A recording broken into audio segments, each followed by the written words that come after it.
E aí, Chuchu, como vai? Desde pequenas, muitas garotas aprendem uma mensagem contraditória. Mulheres precisam apoiar mulheres. Mas ao mesmo tempo, ela é falsa. Ela quer aparecer. Ela se acha demais. Ela não merece atenção. Como uma mesma sociedade consegue ensinar meninas a se apoiarem e ao mesmo tempo criar situações onde elas acabam competindo umas com as outras? Por que algumas garotas parecem rejeitar outras garotas sem uma razão clara? Será que é apenas inveja? Maldade? Ou existe algo muito mais profundo acontecendo por trás disso? Bom, eu sou a Bigoduda, eu tenho um canal de opinião sobre pautas que eu acho interessantes e hoje eu te convido a comentar sobre a psicologia por trás da rivalidade feminina. Então, vamos nessa!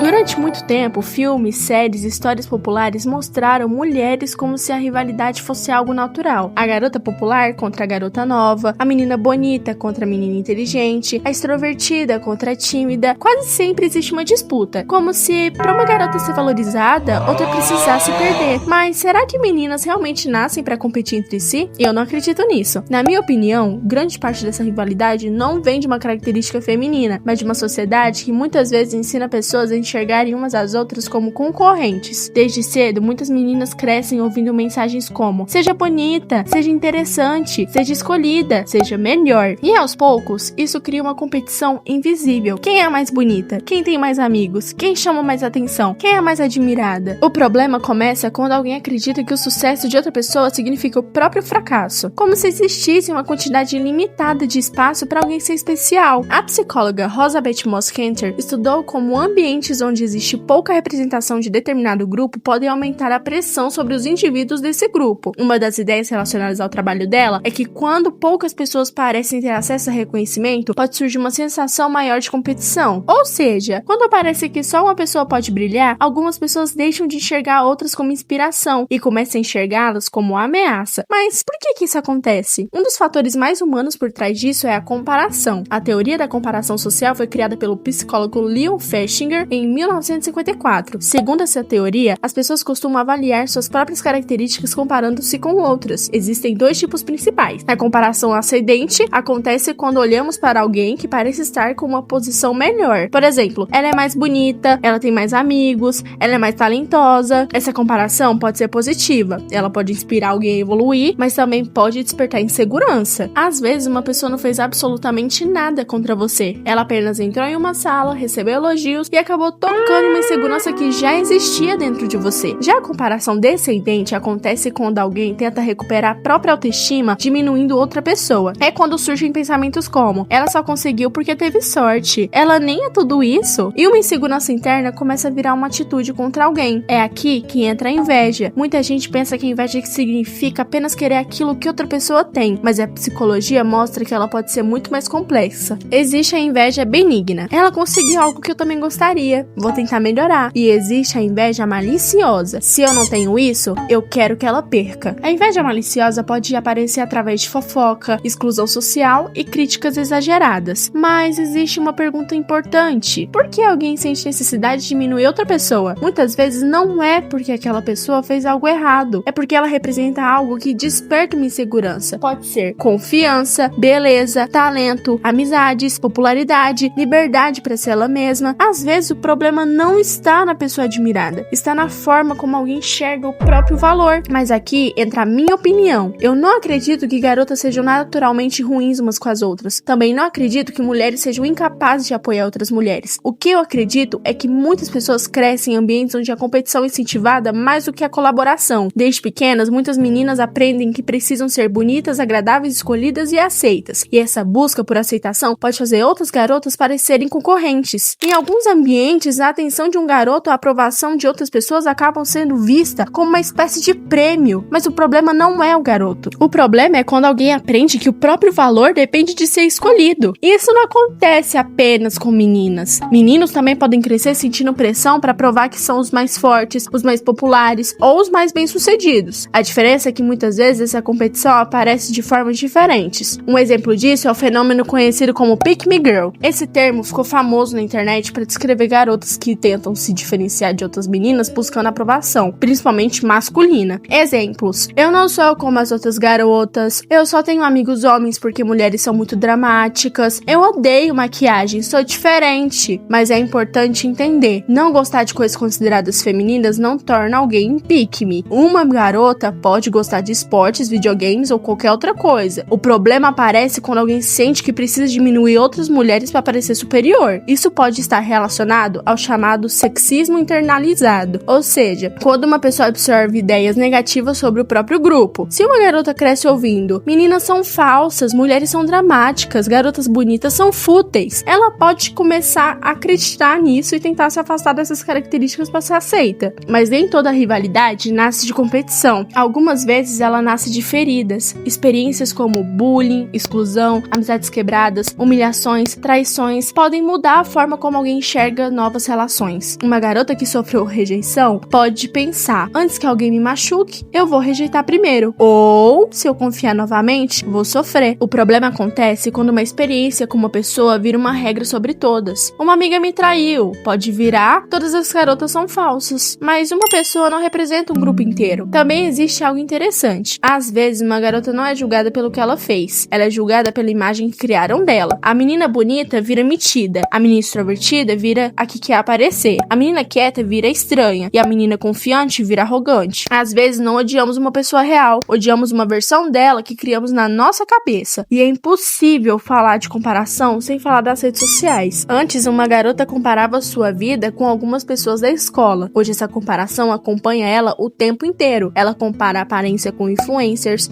o corpo com padrões irreais, a rotina com vídeos editados, a popularidade com números. As redes sociais transformaram a comparação em algo constante. E durante a adolescência, uma fase onde a identidade ainda está sendo construída, isso pode pesar ainda mais. Então chegamos à pergunta principal: por que fingir? Às vezes, porque admitir admiração parece vulnerável. É mais fácil dizer ela é irritante do que admitir eu queria ter a confiança dela. Também existe a pressão dos grupos. Se todo mundo decide que uma pessoa é estranha ou irritante, algumas pessoas seguem essa opinião apenas para continuar pertencendo. O psicólogo Solomon Asch demonstrou que pessoas podem seguir opiniões de um grupo mesmo quando sabem que ele está errado. A solução não é fingir que toda mulher precisa amar toda mulher. Pessoas não precisam ser melhores amigas apenas porque têm o mesmo gênero, mas existe uma diferença enorme entre eu não tenho afinidade com ela e eu preciso diminuir ela para me sentir melhor. Para mudar esse ciclo, precisamos reconhecer nossas próprias inseguranças, parar de transformar outras pessoas em competição, elogiar sem sentir que estamos perdendo algo, questionar opiniões de grupos e separar a personalidade de preconceito. No fim, muitas vezes uma garota não está realmente lutando contra outra garota. Ela está lutando contra uma insegurança, uma comparação ou medo que aprendeu a carregar. A rivalidade feminina não existe porque garotas são incapazes de se apoiar. Ela existe porque muitas foram ensinadas desde cedo a disputar um espaço que nunca deveria ter sido limitado. E essa é a minha opinião. O problema não são as garotas individualmente. O problema é uma cultura que ensinou pessoas a se enxergarem como concorrentes quando elas poderiam estar crescendo juntas. Porque outra garota brilhando não apaga a nossa própria luz. Lembrando que esse vídeo foi mais um dos meus estudos sobre psicologia, coisa que eu raramente faço. Então eu espero que você tenha se divertido até aqui. Se puder, se inscreva, deixa o like, compartilhe e hype o vídeo pra me ajudar e comenta aqui nos comentários a sua opinião sobre esse assunto. Eu vou ficando por aqui. Bye!